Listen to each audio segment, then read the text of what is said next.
తీసుకొని పేర్లు తీసుకొని రాసుకోమని చెప్పి తర్వాత వాళ్ళు పంపించడం జరిగిందనమాట. కాకపోతే అంటే ఫస్ట్ టైం కాబట్టి మనకు వస్తాయా రావా, ఎప్పుడు వస్తాయి, ఎన్ని వస్తాయి, ఎట్లా వస్తాయి, ఎక్కడికి వస్తాయి అనేది ఒక డౌట్ ఉండేది. ఎక్కువ మంది కూడా ప్రచారం చేయలేదన్నమాట. తర్వాత దీన్ని ఎలా మనము నిర్వహించాలి, ఎట్లా చేయాలని కూడా ఒక పథకం ఉచితంగా. మౌనిక అండి, నేను ఇక్కడ ఏకశీల ఎఫ్పిఓలో సీఈఓగా పనిచేస్తున్నాను. సేఫ్టీ సర్వే అనేది ఒక 6 months బ్యాక్ మనకి సిఎస్ఏ వాళ్ళు ఇట్లా ఒక ప్రోగ్రామ్ ఉంది. దాంట్లో ఫ్రీగా రైతులకి వాటర్ ఉండేసి వాళ్ళ వాటర్ ఫెసిలిటీ ఉంటే ఫ్రీగా మొక్కలు ఇస్తారు. ఇన్ కేస్ మొక్కలు చచ్చిపోతే దాని ప్లేస్లో రీప్లేస్మెంట్ కూడా చేస్తారనే ఒక ఉద్దేశంతో మాకు చెప్పారు, మీరు ఫార్మర్స్ని ఐడెంటిఫై చేయండి అనేసి బీసీఓ శంకరయ్య సార్కి నాకు ఇద్దరికి చెప్పినారనమాట. నా పరిధిలో నా వరకు నాకు తెలిసినంత వరకు నేను ఫార్మర్స్ అందరినీ చెప్పినాను, గ్రూప్లో మెసేజ్లు చేసినాను, కావాలనుకున్న వాళ్ళకి ఇండివిజువల్గా ఫోన్ కూడా చేస్తున్నాను. అంటే వాళ్ళెవరు ఫస్ట్ స్టార్టింగ్లో ఉపాధి హామీ పథకం కింద వస్తాయి ఆ రకంగా అనుకొని చాలామంది మమ్మల్ని అడిగినారు స్టార్టింగ్లోనే, మాకు కావాలి అని. కానీ ఉపాధి హామీ పథకం వల్లే ముందు ఇచ్చేసారు చెట్లు. వాళ్ళ పేర్లు ఇచ్చి వాళ్ళన్నీ ఏంటంటో సర్వేలు అన్నీ చేసుకోపోయి వాళ్ళు కొంచెం యాక్టివ్గా ఉండేసరికి వాళ్ళకే ఎక్కువ మంది వాళ్ళ దగ్గరికి వెళ్ళారనమాట. మనకి ఒక 6 మంది వచ్చారు మన మండలంలో.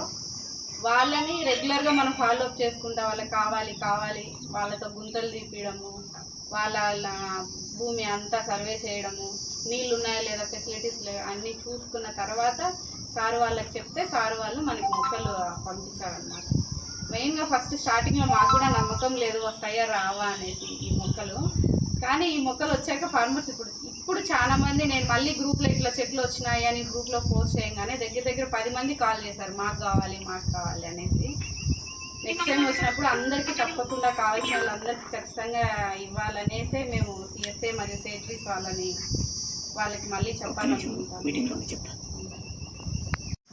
ఇప్పుడు మనకు సేట్రీస్ అనే ఒక సంస్థ సార్, ఇది సిఎస్సీతో కొలాబరేషన్ చేసుకొని వాళ్ళు 2019లో కూడా ఇచ్చినారు సార్.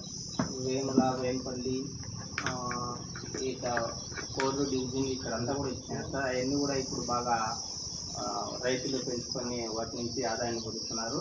అదేవిధంగా మన ఇక్కడ కూడా వాళ్ళు మేము సపోర్ట్ చేస్తామని చెప్పి దాంట్లో భాగంగా ఏపీ, తెలంగాణ 2 స్టేట్లో ఈ రోజున చాలా బద్దివేలు కానివ్వండి, ఇక్కడ జమ్మలమడుగు కానివ్వండి, వేముల, వేంపల్లి, పులివెందుల ఈరోజు అందరి అధికారులకు దీని ప్రధాన ఉద్దేశం ఏమంటే సార్, ఇప్పుడు అంతా కూడా వాతావరణం అంతా కూడా క్లైమేట్ చేంజ్ అయిపోయింది. దాంట్లో భాగంగా వాళ్ళ ప్రయత్నంలో భాగంగా మన వాతావరణాన్ని జంటిని ఫారెస్ట్ అన్నీ కూడా అడవులు కూడా చాలా వరకు అంతరించిపోయే పరిస్థితుల్లో మన భవిష్యత్ తరాల వాళ్ళకి ఈ ఎన్విరాన్మెంట్ కాపాడేలో భాగంగా వాళ్ళు సాయం చేయడం జరుగుతుంది. అందులో భాగంగా ఇది కూడా ఇవ్వడం జరిగింది. ఇంకా ఇవన్నీ కూడా రైతులు పైలట్ పరంగా చేసుకుంటే ఇంకా వాళ్ళు ఎంతమందికైనా ఇచ్చేదానికి రెడీగా ఉన్నారు సార్. ఈరోజు 25,000 మొక్కలు ఇస్తా ఉన్నారు సార్. ఈరోజు వాళ్ళకు 1,00,000 మొక్కలైనా ఇస్తాము. అయితే ప్రతి రైతు కూడా వాటిని పెంచుకొని తెలుసుకోవాలి అనేది వాళ్ళ ప్రధాన ఉద్దేశం సార్. దానిలో భాగంగా వాళ్ళు ఇంకా కూడా దీనికి ఏదైనా మేనేజ్మెంట్ కూడా వాళ్ళు ఆలోచిస్తామని చెప్పినారు. అందులో కూడా ఇవ్వచ్చు అనుకొని ఉన్నాం సార్. సిఎస్ఏ పాత్ర అంటే సార్, సిఎస్ఏ అనేది కూడా centre for sustainable agriculture.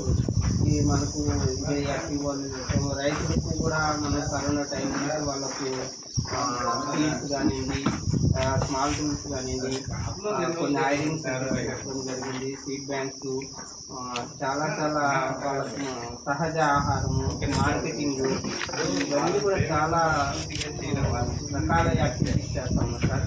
Corona టైంలో కూడా చాలామందికి 53 లక్షలు చేసే వాళ్ళకు కూడా ఆ టైంలో వాళ్ళకు కూడా కిట్స్, సీడ్ కిట్స్, అదేవిధంగా వాళ్ళకు ఆహార ఆ టైంలో వాళ్ళు కూడా చేయడానికి ఇక్కడ అన్నమయ్య ప్రాజెక్టు తెగిపోయినప్పుడు కూడా సార్ వాళ్ళ ఆధ్వర్యంలో కూడా వాళ్ళకు అదే కల్పించడం జరిగింది సార్. అన్ని విధాలు కొన్ని ఈ విధంగా చాలా యాక్టివిటీస్ అనేది స్నేహితుల భాగంగా చేయడం జరిగింది.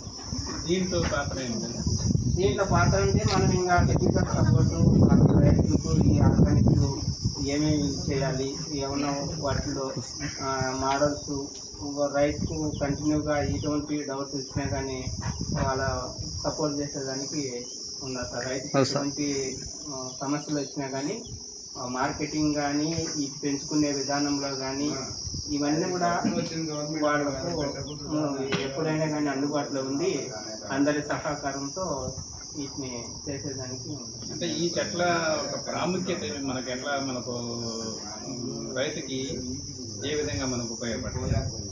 రైతుకంటే సార్ ఇప్పుడు అంటే ఎంత తొందరగా ఉపయోగపడతాయి, ఏమి తర్వాత హైబ్రిడా లేక నాటువే?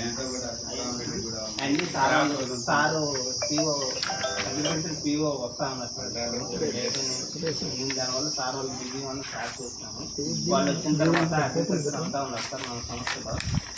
అంతా కూడా ఏడీలు ఏవో లేదు సార్, సిఎస్లో ఉన్నారు. వాళ్ళు వాలంటీర్గా రిజైన్ చేసి ఉన్నారు సార్. దీని డైరెక్టర్ రామానందన్ సార్ కూడా సార్ సివిల్ సర్వీస్ అప్పట్లోనే వాళ్ళందరూ కూడా మంచి అగ్రి ఎక్స్పర్ట్స్ సార్, సైంటిస్ట్ అందరూ కూడా అగ్రికల్చర్లో ఎంఎస్పీ చేసి ఏడీలు ఎవరిలో దీన్ని పెట్టుకున్నారు సార్ రైతుని సర్వీస్ చేయాలని. దానిలో భాగంగా ఇవన్నీ యాక్టివిటీస్ చేస్తూ ఉన్నాం సార్. అంటే దీని ప్రధాన ఉద్దేశము వాతావరణాన్ని కాపాడాలి, రైతు ఎప్పుడు కూడా కంటిన్యూగా ఆదాయం తీసుకోవాలి, సస్టైనబిలిటీ కావాలి, మన భూమిని వాతావరణాన్ని ఆరోగ్యాన్ని కాపాడుకొని చేయాలనేది దీని ప్రధాన ఉద్దేశం.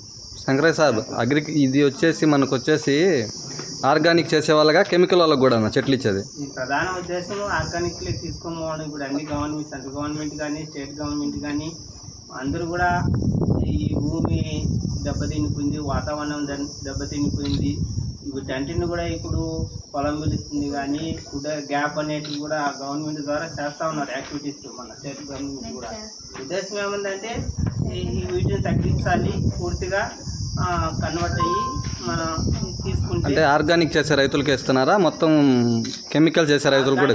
రైతులు అనేది లేదు, ఐడెంటిఫై చేసి వాళ్ళు కూడా ఈ కెమికల్ చేసే వాళ్ళు కూడా ఈ విధానంలోకి తీసుకొని పోవాలనే దాని గురించి ఇదంతా కూడా ప్రయత్నాలు జరుగుతూ ఉన్నాయి. రైతులు ఇంట్రెస్ట్గా ఉండే వాళ్ళకు ఎవరికైనా